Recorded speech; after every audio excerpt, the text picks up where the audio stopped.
My name is Frances Swanson. I'm the College Counselor here at Duchesne Academy, and I'm very excited this morning to be able to connect with two of my colleagues at Creighton University. I know we've all been impacted significantly by the COVID-19 pandemic, and I'm eager to hear how their world has been turned upside down, as has mine and all of my students. Hi, my name is Sarah Richardson, and I am the Assistant Vice Provost for Enrollment and Director of Admissions for undergraduate students at Creighton University. Hi, I'm Mary Chase. I'm the Vice Provost for Enrollment at Creighton. I've been with the university for 17 years. I am a proud parent of two Duchesne graduates. I'll be at the preschool because I have boys, but one of my sons is a junior. So not only can I speak as a professional in this field at Creighton University, but also as a parent who's experiencing some of this as well. Okay, so I'd like to ask both of you, Mary and Sarah, what has been the most challenging aspect of the campus-wide closure for you in your roles?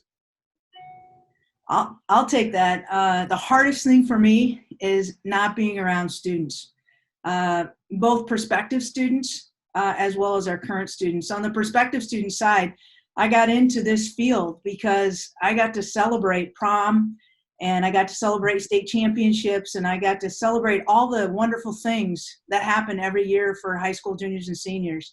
And unfortunately, we're having to do that virtually, and it just isn't the same. And on the other side of it, I really miss our own students because like the high school students, the spring brings a variety of newness with not only flowers budding and the trees coming with leaves and things, but also new opportunities with job placement, getting into graduate school, and research projects turning out, and internship opportunities for the summer, and service projects during the spring break. All those things escaped us this year. And so that's probably where Zoom just doesn't do it for me. I really miss the students and being a part of their lives. Yeah, same for me. I think I had the last couple of weeks, I've had some Zoom meetings with some of our current students, just talking about a project that we were working on.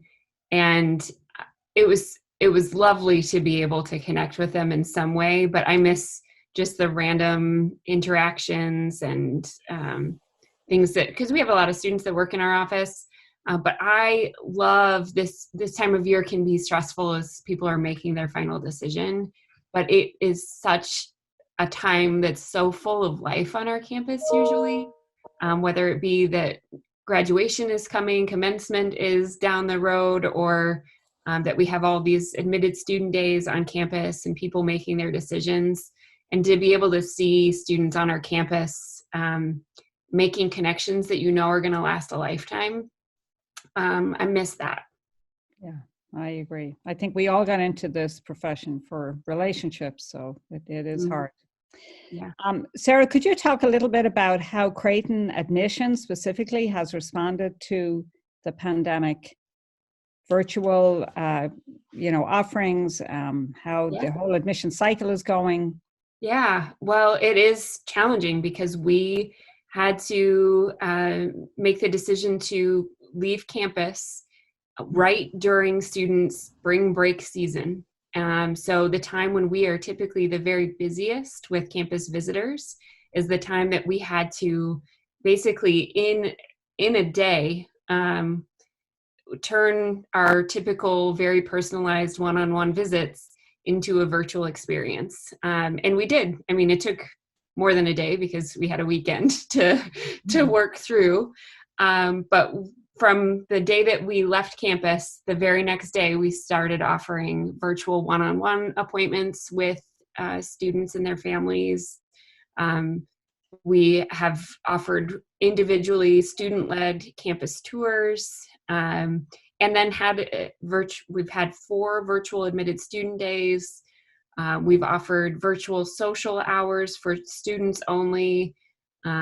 We've offered just parent sessions. We've offered a couple of different college-specific sessions as well. So there have been hundreds of families that have visited individually, hundreds of families that have participated in admitted student days, and in those other opportunities. So we've hosted just a lot of people virtually in the 6 weeks that we've not been on campus. And it sounds like they're well attended. Yes, very well attended. And some of these sessions have been very engaging, right, Mary? I mean, you've been in most of them as well. They've been impressively engaging. So that's fun. It's fun to see. What we're seeing actually in that is you see people from more distant markets because they can. So one of the admitted student days I did, we had over 25 different states in 5 or 6 countries. And so it's fun to bring folks together from different parts of the world, not only to learn about Creighton, but to learn from each other and how different the cultures and the decision-making process can be, because they all come together at Creighton in the end. Yeah, that's great. I know Creighton was one of the schools that moved their deposit date forward to June 1st. And I'm wondering, can you tell if many of your admitted students have taken advantage of that, or how is that impacting enrollment right now? Yeah, so what we're seeing right now is the number of deposits. We're still getting deposits every day. Students are making their final decisions, but with the uncertainty in the country and knowing that a lot of this is out of our hands, we like to say it's in God's hands, and we really have to trust the professionals, the health science professionals. Just today, I was on a call earlier this morning with our president and Dr. Chris Elias, who works for the Gates Foundation and is studying this in depth. And he's been giving us advice on what we might see in a resurgence, how testing is being stepped up, and various things like that. So not only do we have excellent alumni and board members that are guiding us, but we also have to adhere and listen to the governors and the national advice that we're getting. What's interesting about Creighton is that we're a little bit different than a small private liberal arts institution. We have 9 colleges and schools. We have the complexity of having clinicals on our campus. We have a nursing program, which is a direct entry nursing program where they start clinicals right away. And so we have a little bit of a different situation, not only because of the complexity of our academic offerings, but also because we bring students from all over the country and around the world. And so there are different stipulations on quarantining. If you're coming from a hotspot or whatever it might be, we have to be cognizant of that. But our intention is that we're opening this fall and that we plan to have students here. We can't wait to welcome students back, but we also have systems in place to make sure that we're stepping up our efforts to, make sure things are cleansed, make sure that students are taking precautions. Social distancing isn't going away, making sure our classrooms are not, they've never been very large, but making sure that we're adhering to whatever the guidance is that we're getting at that time. So we have systems in place to quarantine if that's necessary. We have systems in place that will really protect our students, and that's our first and foremost efforts will be put towards our faculty, staff, and students being safe and adhering to the guidance that we're getting.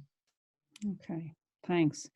I know that for many families, one of the impacts of this pandemic has been financial. And I'm wondering if there are some of your prospective students that are now facing some, unexpected financial strain and may have to reconsider their commitment to Creighton. So I was wondering, are there any provisions being made for families whose financial situation has changed dramatically? And how might a family talk to you about that situation? Yeah, I'll answer that. I also oversee the financial aid office, and that's where that type of activity would take place. What we have done, and we always have, this isn't different to us, but we realize that our families, our prospective students, our current students their families are not immune to this situation. And so we have developed a system that is similar to what we've done in the past, and you provide us with an update on your particular circumstances, and that includes providing us with a form and some documentation so that we can give a fair evaluation of the situation. the government provides institutions of higher education, not just Creighton University, with the opportunity to provide professional judgment. And with that, we need to have documentation and make sure that we're acting responsibly on behalf of the taxpayers, because that's where the federal dollars come from. And so we have had systems in place for years, and we continue to update those systems with the current environment. And so if there is a prospective family, wherever you're going, whether it's Creighton or another institution, we hope not, but if you're not coming to Creighton, you can still ask that institution. But they'll all have what we call a special circumstances or special conditions form. You fill that out, provide the necessary documentation. And I would tell you that we've seen an influx of this, and we haven't added people to review those. But we are combing through those nonstop and providing responses to families as soon as we can. If we've admitted you at Creighton University, we take your interest seriously, and so we're going to do our very best to make it affordable and accessible for you, given your family circumstance. But in the end, you get to judge. Okay, thanks. Sarah, can you talk a little bit about the test optional policy at Creighton, which I know you implemented last year? There's a lot of stress and concern among juniors, particularly now, that they will not have access to standardized testing. I know that for some majors, nursing, for example, am I correct, that Yes. you would still need to Yes. provide an ACT or SAT score? So could you talk a little bit about that? Sure. Yeah, I feel very, I've felt good about the decision for Creighton to move to test optional for the last year that we've been working with that, but never more so than now, as it's certainly top of mind for a lot of students who are just beginning this college search process. So that is something that, I think the most important thing for students to know as they're looking at colleges, but certainly we can speak directly to Creighton, that we will work with students in their individual circumstances. And at this time, we haven't made any decisions about what we will do or not do with the College of Nursing in terms of test optional. I think we'll continue to monitor what happens with those testing sources, the ACT and the SAT. But ultimately, we will do what is in the best interest of students to ensure that they have the ability to apply to programs that they're interested in, and can feel confident in their ability to be successful in those programs too. Those are the things that we're really tasked with trying to balance in partnership with the colleges at Creighton. Yeah, thanks. And as a high school counselor, I would like to applaud you for adopting that policy. I know you know this, but there are many students that, are hard workers, have great grades, and just do not test well. So I really appreciate that you have offered that opportunity. And I know no student will be penalized for something that's beyond her control if she cannot take a test this fall. So. Correct. Okay, well, thank you both. I'd love to wrap up with asking either of you, both of you, what advice would you give to juniors right now? And then what advice would you give to seniors who are still maybe deliberating their destination college? I'll let you go first, Sarah. I stole the answer from the first question, so. Sounds great. Well, I would say when it comes to those who are just starting their college search, so the juniors out there and even sophomores, if they're just starting to poke around, there is a silver lining to a global pandemic, and that is that all of these schools have had to really step up their virtual offerings. So now's a great time to get started looking online, participating in some of these information sessions, doing those kinds of things, and starting to form a list of places that you'd like to go and visit when it's safe and you're able to do so. So that's my advice to juniors, is to just look for the advantages that we have right now, and really pursue those. For seniors, I would say my advice is to trust your instincts, to think about what you want for the long term, and to trust, and not just trust, but to seek out the people who can answer the questions, because I know that this is always a challenging decision to make. It's the biggest decision that you have to make at this point in your life. And I would say to don't just simply trust your gut, but ask the questions that you need to ask, and then trust the institution and go with the decision that really makes you feel best in the long term. Okay. Anything else, Mary, you'd like to add? Yeah, I'll tell you, with my junior right now, we're attending at least 1 or 2 information sessions a week. And then we're narrowing that list, and I've told them as soon as the schools open up, and I firmly believe we will, that's where we're going to travel and to prioritize your list based upon those information sessions. I told him not to be concerned about the test, to make sure that he's doing what he can to position himself, whether he's taking the AP exams or the honors courses or the regular courses. Do well in the curriculum that you're taking right now. Because this is the last semester that the colleges will get to see on the transcript if they apply in the fall. The thing for seniors, more than trusting your gut, I would tell you that worry about what you can control and don't fight what you can't. Because I told this to the nursing, we did a nursing program session for parents last week. And one of the things I said to the parents, and I got a couple of emails back from the parents, is if you worry about what you can't control, you'll make yourself sick. Think about the alma mater that your child wants for in 30 years from now. Who do they want to say, I graduated from this place? Because at the end of the day, what's going to happen is that we're all going to be back in session. We're going to have a vaccination, or we're going to have figured this thing out where we can come back together and offer an education that believes in the Jesuit mission, our community, and all of the things that matter to us. And if you're making a choice based upon a short-term uncomfortable feeling that you have, I'm afraid that you're going to regret it 10, 12 years from now, right? Much less 30 or more. So control what you can, think about the long term, think about the long game, and we'll figure this out together. And that's my advice, is that let's not try to make short-term decisions for long-term implications. Okay. Well, thank you. I have just one more. Yeah. Sorry.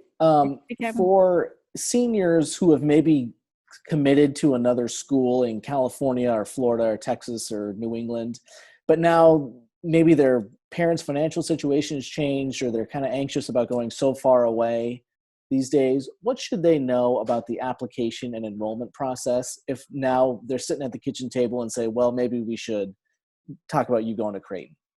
We hope that's not happening in California and Hawaii and Phoenix, because that's where our students come from. Yeah, so anyway, that's why I was kind of chuckling a little bit here, is because, more than half of our students come from 400 or more miles away from campus. And so whether you're near or far, we're asking you to trust us with your child. Know that we will take a late application. So if they didn't apply to Creighton, we're willing to consider an application. We're willing to evaluate it with the financial aid that you would have received had you been in our early action pool. And we're not going to turn on our local students. You are who we are. You are the hosts of our students that come from a distance. We had a parent panel last night online, and we had some parents that were from Omaha, and they couldn't brag more about the opportunity to host a national student body in our home city. And so we are so grateful, and we wish we had more Omaha area students. So if this helps us be of service to the Omaha community, our arms are open, and we would love to have more Duchesne Academy women enrolling at Creighton. You make us better.